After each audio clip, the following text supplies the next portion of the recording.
Hi, ഞാൻ blog super star ചാച്ചൻ. ഞങ്ങൾ ഇന്ന് ജമ്മു കാശ്മീരിലേക്കുള്ള യാത്രയ്ക്ക് വേണ്ടി ഒരുങ്ങി റെഡിയായി ഞങ്ങൾ മോനിറങ്ങി ആദ്യം. അത് കഴിഞ്ഞ് വൈഫും മോളും ഇറങ്ങി. വീട് പൂട്ടി നമ്മളിനി ടാക്സിയിലാണ് പോകുന്നത്. ടാക്സി ഓൾറെഡി താഴെ വന്ന് നിൽപ്പുണ്ട്.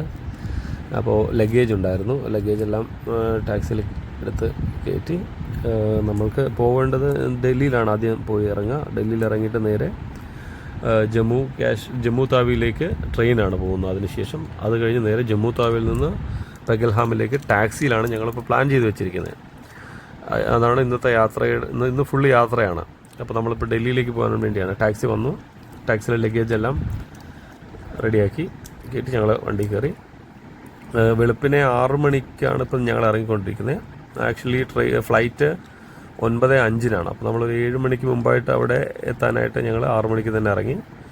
6:45 നമ്മൾ 7 മണിയോടുകൂടി നമ്മൾ എയർപോർട്ടിലെത്തി. ഇതിപ്പോൾ ഏറ്റവും വെളുപ്പിനെയുള്ള ഒരു കാഴ്ചയാണ്. നമ്മൾ കളമശ്ശേരി ടു നെടുമ്പാശ്ശേരിയിലേക്കുള്ള യാത്രയാണ്. കൊച്ചിൻ എയർപോർട്ടിൻ്റെ ഒരു പകൽ കാണാനൊരു ഭംഗിയാണ്, കണ്ടില്ലേ? അങ്ങനെ ഞങ്ങൾ എയർപോർട്ടിലെത്തി. അറൈവൽ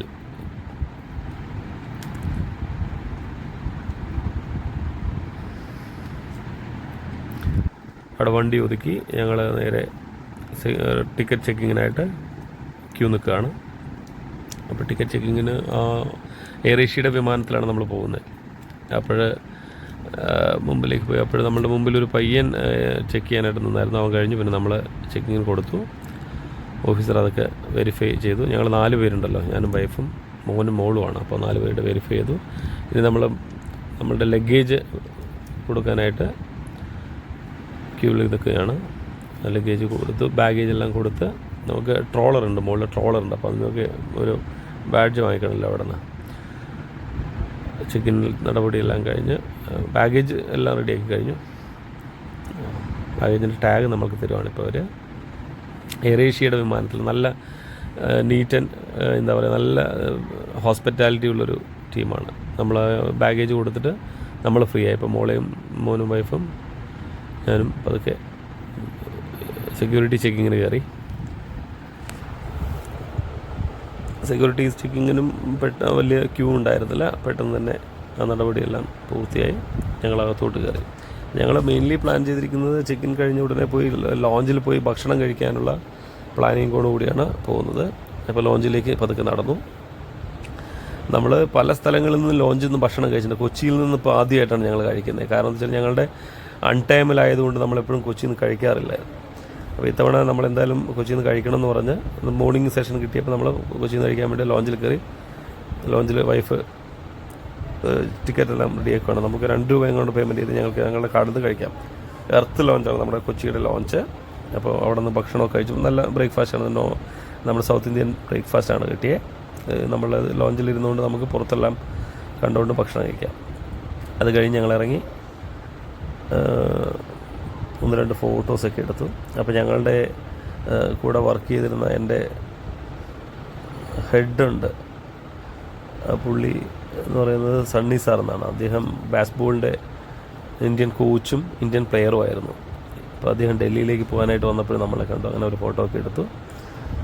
ഞങ്ങളങ്ങനെ വിമാനം വെയിറ്റ് ചെയ്തിരിക്കുകയാണ്. ഫ്ലൈറ്റിന് ഉള്ള കാത്തിരിപ്പാണിനി. ഓക്കെ, അപ്പോൾ ബോർഡിംഗ് നടപടി തുടങ്ങിക്കഴിഞ്ഞു. ഞങ്ങൾ ക്യൂവിലേക്ക് പോയി.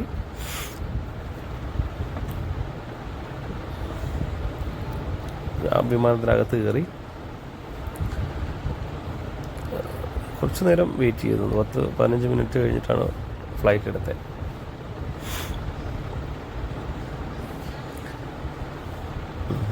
ഫ്ലൈറ്റിൽ 10-15 മിനിറ്റ് അങ്ങനെ മോളുടെ വീഡിയോസൊക്കെ എടുത്തിട്ട് അങ്ങനെ ഇരുന്നു. ഫ്ലൈറ്റ് ടേക്ക് ഓഫ് ചെയ്യാനായിട്ട് റെഡിയായി. റൺവേയിൽ പതുക്കെ ഓടി തുടങ്ങി. ആക്ച്വലി നമ്മളുടെ കൊച്ചിയിൽ നിന്ന് ലിഫ്റ്റ് ചെയ്യുമ്പോൾ, ടേക്ക് ഓഫ് ചെയ്യുമ്പോൾ നമ്മളെ കൊച്ചി ഹരിതാപമായ ഒരു ഭൂമിയാണ്, മനസ്സിലായില്ലേ? ഏറ്റവും ഭംഗിയുള്ള കണ്ടോ കൊച്ചിയുടെ ഒരു വ്യൂ നല്ല ഭംഗിയാണ്. നേരെ മറിച്ച് മുംബൈ, ഡൽഹി, ഗുജറാത്ത് എന്ന് പറയുന്ന എല്ലാ സ്ഥലങ്ങളിലേക്കും ഇതായിപ്പോൾ നമ്മൾ ഡൽഹിയുടെ ഇതിലേക്ക് എത്തി. അപ്പോൾ അവിടെ ബിൽഡിങ്ങുകളുടെ ഒരു കൂന തന്നെയാണ്, അതായത് കോൺക്രീറ്റ് കൂനകളുടെ ഒരു സമാഹാരമാണ് ഡൽഹിയിൽ കാണാറ്. ഡൽഹി ഇറങ്ങുമ്പോൾ ഡൽഹിയുടെ ആകാശ കാഴ്ചയാണിത്. അത്യാവശ്യം കൃഷിസ്ഥലങ്ങളുണ്ട്, പക്ഷെ മരങ്ങൾ വളരെ കുറവ്, കൃഷിസ്ഥലങ്ങളാണ്, നീണ്ട പോകാൻ. അതുപോലെ തന്നെ റോഡുകളുടെ കാര്യത്തിൽ ഡൽഹി വളരെ വളരെ വളരെ മുമ്പിലാണ്. നല്ല 6 വരി 12 വരിയുടെ പാതകളെല്ലാം നമുക്ക് ഇതിൽ നിന്ന് നോക്കിയാൽ കാണാൻ പറ്റും. ഡൽഹിയിൽ വളരെയധികം റോഡുകൾ, അതുപോലെ തന്നെ കോൺക്രീറ്റ് കെട്ടിടങ്ങളും ഇഷ്ടം പോലെ ആയിട്ടുണ്ട്. ഞാൻ പണ്ട് 2012 പോയ സമയത്ത് ഇത്രയും ഉണ്ടായിരുന്നില്ല. ബട്ട് ഇപ്പോൾ വളരെ മാറ്റങ്ങൾ, ഒരുപാട് മാറ്റം വന്നിട്ടുണ്ട്. കാരണം റോഡ് അങ്ങോട്ടും ഇങ്ങോട്ടും മെട്രോ പോകുന്നുണ്ട്. റോഡുകൾ, ഡൽഹിയിലെ റോഡുകൾ തന്നെ വിസ്മയിപ്പിക്കുന്ന തരത്തിൽ മാറിയിട്ടുണ്ട്. എന്തായാലും അങ്ങനെ ഞങ്ങൾ ലാൻഡ് ചെയ്യുകയാണ്.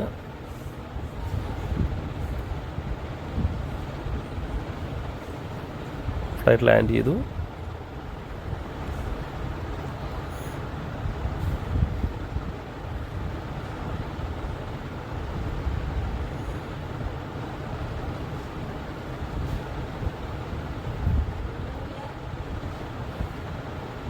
കാണാൻ തന്നെ എന്തൊരു ഭംഗിയാണ് നോക്കിയ റോഡ്, റൺവേ.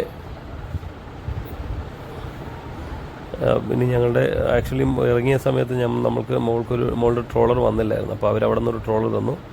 മോളെ അവിടെ ഇരുത്തി ട്രോളറിന് വെയിറ്റ് ചെയ്തു.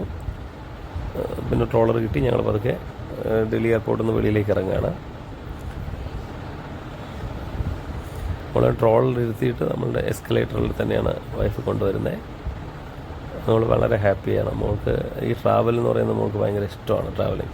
അപ്പോൾ നമ്മൾ ഡൽഹി എയർപോർട്ടിൻ്റെ ഫ്രണ്ടിലാണ്. അപ്പോൾ അവിടെ നമ്മളുടെ നൃത്തത്തിൻ്റെ ചില മുദ്രകളൊക്കെ വെച്ചിട്ടുള്ള ഒരു വോളാണ് നമ്മൾ കാണുന്നത്. ഇത് ഡൽഹിയുടെ പുറത്തേക്കുള്ള എക്സിറ്റിൻ്റെ ചെറിയ ഭാഗങ്ങളാണ് ഇതൊക്കെ കാണുന്നത്.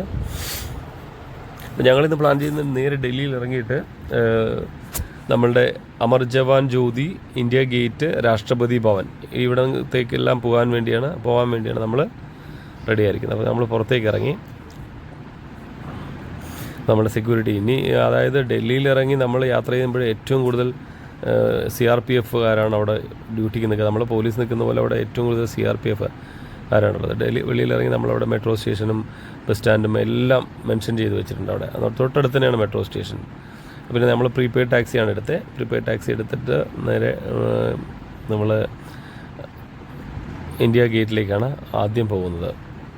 ആക്ച്വലി ഈ സമയത്ത് ഞങ്ങൾ പോയ സമയത്ത് ഫെബ്രുവരി 1 തീയതി തുടങ്ങി മാർച്ച് 31 വരെ നമ്മൾക്ക് ഇവിടെ പോവാം, രാഷ്ട്രപതി ഭവനിൽ പോവാം. മറ്റുള്ള സമയങ്ങളൊന്നും രാഷ്ട്രപതി ഭവനിൽ അലോ ചെയ്യത്തില്ല. രാഷ്ട്രപതി ഭവൻ്റെ ഉള്ളിലേക്ക്, അതായത് നരേന്ദ്രമോദിയോ അല്ലെങ്കിൽ രാഷ്ട്രപതിയോ ഇരിക്കുന്ന സ്ഥലത്തേക്കൊന്നും പോകാൻ പറ്റുകയില്ല.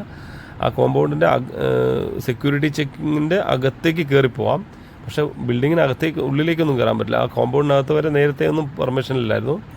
അതായത് ഫെബ്രുവരി 1 മുതൽ മാർച്ച് 31 തീയതി വരെയാണ് നമ്മൾക്ക് രാഷ്ട്രപതി ഭവനിൽ പ്രവേശിക്കാനുള്ള അനുമതി. ഡൽഹിയിൽ ഇറങ്ങി. ഡൽഹി നല്ല ട്രാഫിക്കായിരുന്നു. ഞങ്ങളൊരു 12:20 1 മണിക്കൊക്കെയാണ് ഇറങ്ങിയത്, ഫ്ലൈറ്റ് ഇറങ്ങിയത്. നല്ല ട്രാഫിക്കായിരുന്നു. അപ്പോൾ ഞങ്ങൾ നേരെ പോകുന്നത് ഇന്ത്യ ഗേറ്റിലേക്കാണ്. യാത്രകൾ ഇഷ്ടപ്പെടുന്ന എല്ലാവർക്കും ചെയ്യാവുന്നൊരു സംഭവമാണ്. നമ്മൾ ഈ സമ്പാദിക്കുന്നത് മുഴുവൻ മക്കൾക്ക് വേണ്ടി കരുതി വയ്ക്കാതെ നമ്മളും കുറച്ചൊക്കെ എൻജോയ് ചെയ്യാനായിട്ട് ഈ ചെറിയ പ്രായത്തിൽ തന്നെ ചെയ്യണം. ഇപ്പോൾ പുതിയ ജനറേഷൻ അതൊക്കെ ചെയ്യുന്നുണ്ടെന്നാണ് ഞാൻ വിശ്വസിക്കുന്നത്. അല്ലാതെ കുറേ അധ്വാനിച്ച് നമ്മൾ മക്കൾക്ക് വേണ്ടി കൂട്ടി വെച്ചിട്ട് കാര്യമില്ല. അവർക്ക് നല്ല വിദ്യാഭ്യാസം കൊടുത്തിട്ട് അവരെ വളരാനുള്ള ഒരു വകതി കോമൺ സെൻസ് എന്ന് പറയുന്ന സാധനം മാത്രം പഠിപ്പിച്ചു കൊടുക്കുക. ബാക്കി നമ്മൾക്ക് വരുന്നിടത്ത് വെച്ച് കാണാമെന്ന് വെച്ച് അങ്ങ് പോവാം. ഞാൻ ആ റൂട്ടിലാണ് പോകുന്നത്. നമ്മൾ സമ്പാദിക്കുന്നതിൻ്റെ 80% ഞങ്ങൾക്ക് വേണ്ടി തന്നെയാണ് ചിലവാക്കുന്നത്. നമ്മളെല്ലാ ചെറുപ്പക്കാരും, ഇപ്പോൾ ഈ കാലഘട്ടത്തിൽ എല്ലാ ചെറുപ്പക്കാരും നല്ലപോലെ അധ്വാനിക്കുന്നവരാണ്. പക്ഷെ അതൊന്നും സേവ് ചെയ്യാൻ വേണ്ടി നിൽക്കുന്നത്. നമ്മൾ ചെറിയൊരു എമൗണ്ട് നമ്മൾക്ക് സേവ് ചെയ്യുക, ബാക്കിയെല്ലാം നമ്മൾ എൻജോയ് ചെയ്യുക. മനസ്സിലായില്ലേ? ഞങ്ങൾ ആ ഡൽഹി ഗേറ്റിൻ്റെ പരിസരത്തെത്തി. ഇത് 2-3 പ്ലേസ് ഉണ്ട്, റോഡുകളുണ്ട്. ഞങ്ങൾ ഞങ്ങൾ 2ാമത്തെ പ്ലേസിലെത്തിയത്. അവിടെ നിന്ന് ഞങ്ങൾക്ക് ഇവിടത്തേക്ക് നമ്മളുടെ രാഷ്ട്രപതി ഭവനിലേക്ക് പോകേണ്ടത് ഉള്ളത് കൊണ്ടാണ് ഞങ്ങൾ ആ ഗേറ്റിൽ വന്നിരുന്നത്. അത് കഴിഞ്ഞ് ഞങ്ങൾ വീണ്ടും അമർ ജവാൻ ജ്യോതിയുടെ ആ ഗേറ്റിലേക്ക് പോകുന്നുണ്ട്. ഇന്ത്യ ഗേറ്റിൻ്റെ അവിടെ തൊടാനുള്ള ഒരു അതിനു വേണ്ടി അങ്ങോട്ട് പോകുന്നുണ്ട്. അപ്പോൾ രാഷ്ട്രപതി ഭവനിൽ പോകണമെങ്കിൽ അവിടെ പോയിട്ട് കാര്യമില്ല, ഈ രണ്ടാമത്തെ റോഡിൽ വരണം.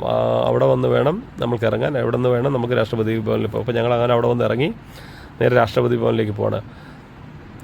അപ്പോൾ ഞങ്ങളിപ്പോൾ വന്ന ഓട്ടോക്കാരൻ ഇവിടെ കൊണ്ട് നിർത്തി. ഇനി ഈ ഓട്ടോക്കാരൻ അങ്ങോട്ട് രാഷ്ട്രപതി ഭവൻ്റെ ഉള്ളിലേക്ക് പോകാൻ പറ്റില്ല, കാരണം അതിന് പെർമിഷനുള്ള ചില ടാക്സിയേ ഉള്ളത്. അപ്പോൾ ആ ഒരു ടാക്സിക്കാരനെ ഞങ്ങൾ അവിടെ പോയി കണ്ടുപിടിച്ചു. പുള്ളി വന്ന ഉടനെ ചോദിച്ച് നമുക്ക് 200 രൂപ തരുവാണെങ്കിൽ ഞങ്ങളവിടെ അങ്ങനെ രാഷ്ട്രപതി ഭവൻ്റെ ഉള്ളിൽ കയറി ഫോട്ടോസൊക്കെ എടുത്ത്. കണ്ടോ, ഇത് നമ്മുടെ പുതിയ ബിൽഡിങ്ങാണ്, നമ്മളുടെ നിയമസഭാ മന്ദിരം, പഴയതും പുതിയതും. ഈ ഓട്ടോക്കാരൻ നമ്മൾ രാഷ്ട്രപതി ഭവനുള്ളിലേക്ക് കൊണ്ടുപോവാണേ. കണ്ടോ, ഇതിനകത്തേക്ക് വരാനുള്ള പെർമിഷനൊന്നും ഫെബ്രുവരി 1-ാം തീയതി വരെയൊക്കെ ഉണ്ടായിരുന്നു. ജനുവരി ലാസ്റ്റ് വരത്തേക്ക് ഉണ്ടായിരുന്നു. ഫെബ്രുവരി 1-ാം തീയതി മുതലാണ് രാഷ്ട്രപതി ഭവനിലുള്ളിലേക്ക് കയറുക. ഇവിടെയാണ് മോദിയും രാഷ്ട്രപതിയും അതുപോലെ തന്നെ മോദിയും നമ്മളുടെ ഡിഫൻസ് മിനിസ്റ്റർ അമിത്ഷാ, അതുപോലെ രാജ്നാഥ് സിംഗ്, അങ്ങനെയുള്ള എല്ലാ ആളുകളും താമസിക്കുന്ന ഈ ഏരിയയിലാണ്. കണ്ടോ, ഇത് രാഷ്ട്രപതി ഭവനാണ്. എന്ത് പ്രൗഢമാണെന്നറിയാമോ, നമ്മുടെ രാജ്യത്തിൻ്റെ ഒരു അഭിമാനമാണ് ഇതൊക്കെ കാണാൻ തന്നെ. നമ്മൾ എന്താ പറയുക, രാജ്യത്തിനൊരു ഇവിടെ കയറി ചെല്ലുമ്പോഴാണ് ഒരു പ്രൗഢമായിട്ടുള്ളൊരു നിമിഷം എന്ന് പറയാമല്ലോ. കണ്ടോ, നമ്മളുടെ രാഷ്ട്രപതി ഈ കാണുന്ന ബാക്ക് സൈഡിലാണ് നമ്മളുടെ മോദി താമസിക്കുന്നത്. അതുപോലെ തന്നെ ഇന്ത്യ ഗേറ്റിലേക്ക് ഇത് ഈ രാഷ്ട്രപതി ഭവൻ്റെ തൊട്ടടുത്തുള്ള ഗേറ്റാണ്. ഇനി നമ്മൾ നേരെ ഇതിൻ്റെ ഫ്രണ്ടിലേക്ക് പോകുന്നുണ്ട്. അത് അവിടെ നിന്ന് നമ്മൾക്ക് വീണ്ടും ഒരു 200 രൂപ കൂടെ കൊടുത്തിട്ട് ഞങ്ങൾ നേരെ അമർ ജവാൻ ജ്യോതിയിലേക്കും പോയിരുന്നു. അമർ ജവാൻ ജ്യോതി എന്ന് പറഞ്ഞാൽ ഇവിടെയാണ് നമ്മളുടെ ഇത് നടക്കുന്നത്. ഉണ്ടോ, അമർ ജവാൻ ജ്യോതിയിലെത്തി. റിപ്പബ്ലിക് പരേഡ് നടക്കുന്ന പ്ലേസാണ് ഈ മുഴുവൻ കാണുന്നത്. ഇവിടെ നിന്ന് രാഷ്ട്രപതി ദീപം തെളിച്ചിട്ടാണല്ലോ വരുന്നത്. അമർ ജവാൻ ജ്യോതിയിൽ പോയി ഞങ്ങളെല്ലാം രാഷ്ട്രത്തിലെ മുഴുവൻ പട്ടാളക്കാർക്ക് വേണ്ടി ഒരു ആദരം അർപ്പിച്ചിട്ടാണ് ഞങ്ങളവിടെ നിന്ന്. ഒരു വികാരമായിരുന്നു, ഇന്ത്യ മണ്ണിൽ ജനിച്ചു എന്നുള്ളൊരു വികാരം വളരെ വലുതായിരുന്നു, വളരെ എനിക്കിഷ്ടമായിരുന്നു. ഓക്കെ, അപ്പോൾ നിങ്ങൾ എൻ്റെ വീഡിയോ അവസാനിക്കാറായി. വീഡിയോ കണ്ട് ഇഷ്ടപ്പെട്ടാൽ സബ്സ്ക്രൈബ് ചെയ്യണേ, ലൈക്ക് ചെയ്യണം, ഷെയർ ചെയ്യണം.